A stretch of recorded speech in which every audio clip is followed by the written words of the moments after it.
تخيل نفسك كده ان انت قادر ان انت تصحى من النوم بدري، تقعد على الكتاب، عارف النهارده وراك ايه، تقعد تذاكر على طول، تعدي ساعه التانيه التالته وانت بتحفظ وبتراجع مركز من غير تشتت لحد ما تقوم مخلص كل اللي وراك. شكله كانه حلم، صح؟ هو حلم فعلا، ودي اكيد مش تجربتي. ده اول مره نتقابل. اهلا، انا اسمي محمد ابو زيد، انا بدرس حاليا ماجستير في مجال المعلوماتيه الحيويه. بصراحه انا كان طول عمري عندي مشكله في الانجاز في المذاكره. انا عمري ما كنت اشطر طالب في الفصل، كنت يعني كويس بس مش احسن طالب في الفصل. بس حاجه واحده كنت بعرف اعملها كويس، وهي ان انا بقعد على المذاكره لوقت طويل. عشان كده في الفيديو ده عايز اقول لك على كل الطرق اللي لو طبقتها ان شاء الله تبقى قادر ان انت تذاكر احسن، تخلص اللي وراك وربنا يكرمك في الحاجه اللي انت بتحاول تذاكرها. قبل ما نتكلم عن المذاكره نتكلم عن تحضير المذاكره. اول حاجه هي تحديد الهدف. اهم حاجه تبقى عارف قبل ما تبدا مذاكره انت هتذاكر ايه وامتى. يعني مثلا لو انت عندك ماده او اتنين، انت بتقسم المهام الكبيره دي لمهام تانية صغيره. انت عارف ايه اللي وراك، عارف خدت مثلا كام محاضره او كام حصه. انت تقسم كل حاجه لمهام تانية صغيره وتشوف يعني غالبا الحاجه دي هتاخد وقت قد ايه. مش 100% بس على الاقل انت تبقى عارف ايه اللي وراك بالظبط. انا لو عندي مذاكره بقسمها كلها في التقويم بتاعي وبرتب كل حاجه لمده اسبوع، عشان كل يوم اصحى ابقى عارف ايه اللي ورايا النهارده. وانا عندي يوم اجازه،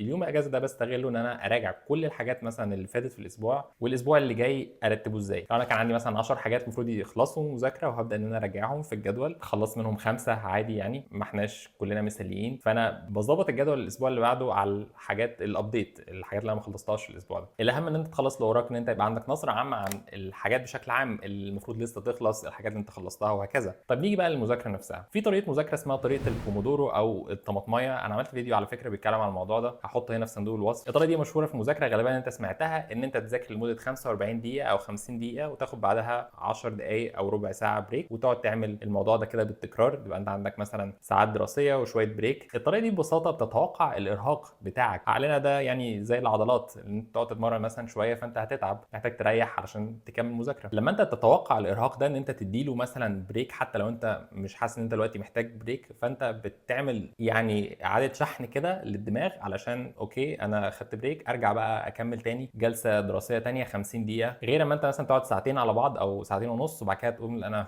خلاص انا مش قادر، انا هقوم انام او هقوم اكل او اعمل اي حاجه تانية. في جلسه المذاكره دي اللي انت مظبطها، انت بتمنع كل المشتتات اللي حواليك. انا قاعد مثلا قدامي شويه الورق دول او الكتاب ده، انا بذاكر الحاجه دي بس. انا عارف ان الموبايل اللي جنبي ده لو حد مثلا بعت لي رساله انا هرد عليه كمان نص ساعه لما اخلص الجلسه اللي انا بذاكرها دلوقتي. تبقى انت عارف ان هو مفيش يعني حاجه، انا مش مضطر ارد عليه دلوقتي بالظبط، علشان انا عادي ممكن يستنى نص ساعه الرساله دي او الحاجه دي. علينا بيحاول ان هو يضحك علينا. لما انت تديله حاجه صعبه، تديله تاسك صعب، مثلا بذاكر كيمياء ولا بذاكر رياضه ولا بتاع، هو بيحاول ان هو يخرج بره الحاجه دي، ان هو يقول لك روح افتح الفيسبوك او روح دور مثلا على انستجرام او وات ايفر، او يخليك عايز تنام فجاه النوم يكبس عليك اول ما اقعد على الكتاب. دي كلها استراتيجيات لو انت فكرت فيها كده، يعني حاططها في بالك وانت قاعد بتذاكر، هتلاقي ان هو اوكي انا بس محتاج ان انا اقعد شويه كمان 5 دقائق كمان على المذاكره. هلاقي ان الحاجات دي كلها بتختفي وان انت مركز في الحاجه اللي انت بتعملها. الموضوع ده بجد عن تجربه، وفي دراسات كتير بتتكلم عن الموضوع ده. طب خلصت 50 دقيقه بتوع المذاكره دول، قوم اتمشى، غير منظر، ممكن تاكل حاجه، بس دايما تبقى معتمد ان انت اخد مثلا بس ال 10 دقائق بريك دول وهترجع تاني تكمل اللي انت بتعمله. في تطبيقات بتنزل على الموبايل او على الكمبيوتر، في مثلا تطبيق اسمه فورست ده بيقفل التطبيقات التانية اللي انت ممكن تشتتك على المذاكره طول ما انت